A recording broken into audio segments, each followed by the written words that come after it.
Chapter 33. And Jacob lifted up his eyes, and looked, and behold, Esau came, and with him 400 men. And he divided the children unto Leah, and unto Rachel, and unto the 2 handmaids. And he put the handmaids and their children foremost, and Leah and her children after, and Rachel and Joseph hindermost. And he passed over before them, and bowed himself to the ground 7 times, until he came near to his brother.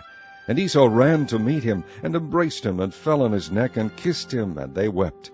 And he lifted up his eyes, and saw the women and the children, and said, Who are those with thee? And he said, The children which God hath graciously given thy servant.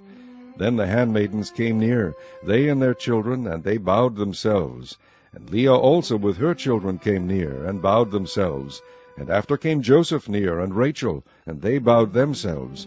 And he said, What meanest thou by all this drove which I met? And he said, These are to find grace in thy sight of my lord. And Esau said, I have enough, my brother, keep that thou hast unto thyself. And Jacob said, Nay, I pray thee, if now I have found grace in thy sight, then receive my present at my hand. For therefore I have seen thy face, as though I had seen the face of God, and thou wast pleased with me.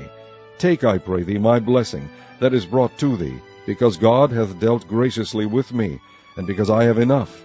And he urged him, and he took it. And he said, Let us take our journey, and let us go, and I will go before thee. And he said unto him, My Lord knoweth that the children are tender, and the flocks and herds with young are with me.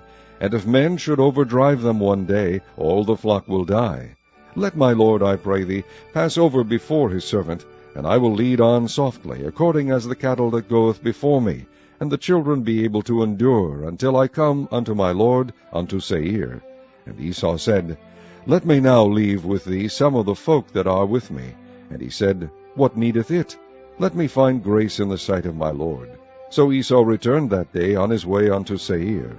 And Jacob journeyed to Succoth, and built him an house, and made booths for his cattle. Therefore the name of the place is called Succoth. And Jacob came to Shalem, a city of Shechem, which is in the land of Canaan, when he came from Padan Aram, and pitched his tent before the city. And he bought a parcel of field where he had spread his tent at the hand of the children of Hamor, Shechem's father, for 100 pieces of money. And he erected there an altar, and called it El Elohi Israel.